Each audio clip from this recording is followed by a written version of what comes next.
And welcome. My name is Isabella and today we're going to be learning how to make a tiramisu. A tiramisu is a traditional Italian cake that's pretty much came about in the mid-60s. It hasn't been around that long, but it's a delicious cake that has been made in 100 different ways. You can make it with Nutella, you can make it with lemon. We even have a cannoli filling that's a tiramisu flavor, so it can really be played with a lot. Tiramisu is actually a cake that's layered. We have our savoiardi cookies, which are lady fingers in English, and a mascarpone filling, which we mix with, usually we mix it with another Italian liquor, but it's really hard to find here.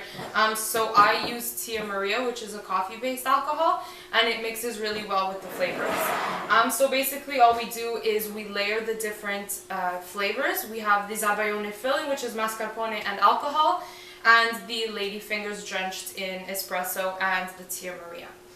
Tiramisu is actually originated in central Italy in the 60s. It was originated by a baker whose friend came in and said, "I've had a really bad day, I lost a lot of money at the casino." And the baker said, "Okay, I'm going to make you a tiramisu," which means a lift me up in English. So he made this alcohol-based cake and apparently made his friend feel amazing afterwards. So the rumors say. So we're going to get started in just a few minutes. So the first step in making a tiramisu is really to get your coffee cooled down. So you're going to want to make an entire pot of espresso, about 1.5 cups. So you're going to put it into a bowl to cool down to room temperature. And it's really important that it be at room temperature, otherwise your cheese filling, when it touches the actual espresso soaked cookies, is going to kind of melt. And you're going to add about 1.5 teaspoons of sugar to that, and make sure it's well dissolved. And just set aside until you need it. So the next step is to make the Italian meringue. So what you're going to need is 1 cup of sugar in a small saucepan, 1 cup of sugar, and 1/2 cup of water. You're going to put this on high heat. I put it at about 8, just to ensure that it doesn't burn.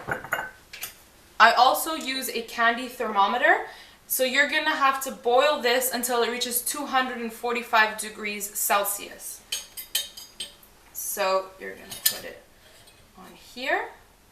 I also have a little bit of water and a pastry brush to brush the sides so that it doesn't stick right on. So while you're waiting for your sugar to boil to 240 degrees Fahrenheit, sorry, I made a mistake before I said Celsius, it's actually 240 degrees Fahrenheit, we're going to whip up our 4 egg whites. Put those in your electric mixer, and 1/2 teaspoon of cream of tartar.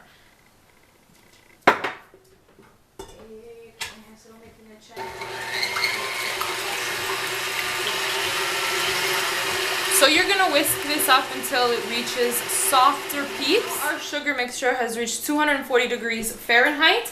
What we're going to do is have our mixer running on our egg whites on medium. So about 2 to 3, and we're gonna slowly pour in our hot sugar mixture. Make sure it's slowly so that it does not clump up the egg white.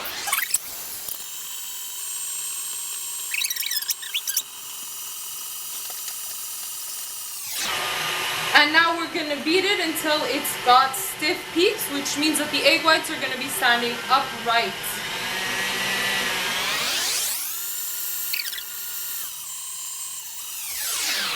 Let's see.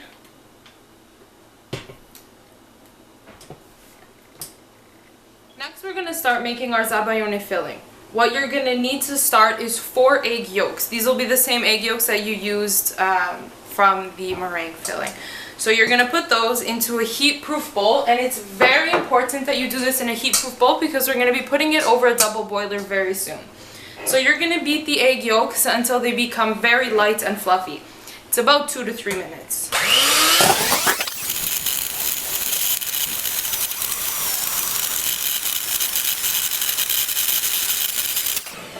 So you can see the egg yolks have become a little bit more fluffy but very pale in color. We're now going to add 1/2 cup of sugar to the mixture and again mix.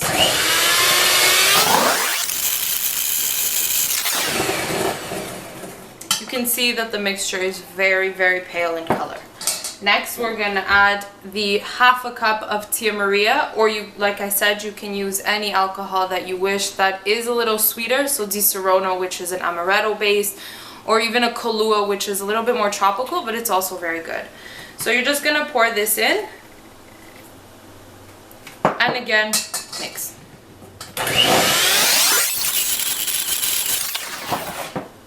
Now that your egg yolks, sugar, and alcohol are all incorporated, we're gonna move over to the heat. So we're gonna need some simmering water, which is at about medium heat. You're gonna take your heat-proof bowl with your zabaione filling in it, and we're gonna put it right over that pot.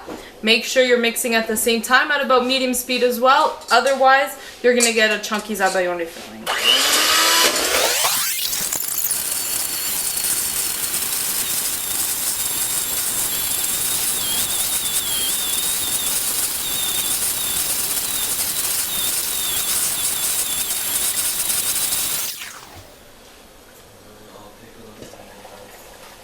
So now that your filling is ready, we're going to take it off. So the next step is to get your mascarpone cheese and to empty the entire container out into a bowl.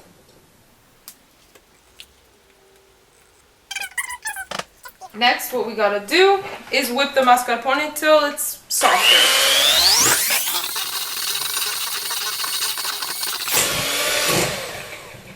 Once that's been done, you're gonna add your zabaione filling that you made over the stove that's been cooked, and you can see the bubbles are still at the top.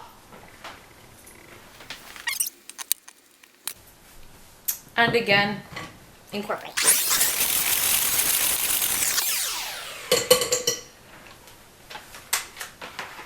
So once you can see that there's no more chunks left in the zabaione filling, it's pretty much ready to go. Take our Italian meringue and add it in.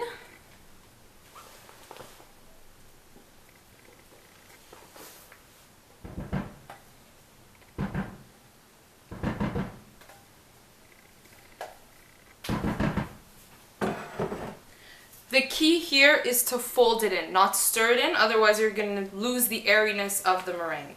So you take from what's underneath and you bring on top.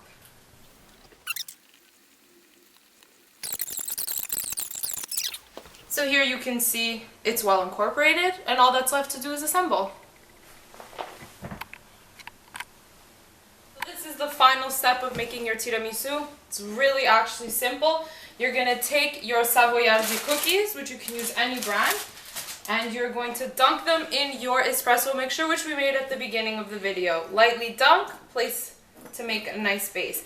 I'm making it in a bowl. You can make it really in any form that you want, but it doesn't hold that well, so I wouldn't recommend to making it in a freestand. I would recommend to make it in something that's a bowl, and then you scoop it out. So now here we have our base, our first layer of cookies.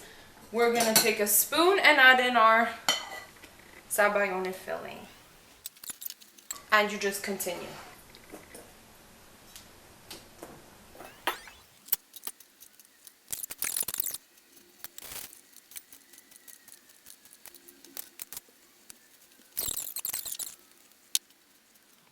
There you have it. I would chill for about 2 hours. Now that your tiramisu has been cooling for about 2 hours, we're going to take it's about 2 tablespoons of cocoa powder. You can use a little bit more, a little bit less. Take a sip. And we're just going to lightly add some on top. You don't need to cover the whole thing. It's really just for decoration. And there you have it. This is how you make a tiramisu. Like I said, you can use a lot of different flavors. You can even put layers of Nutella if you want. So let's see how it looks.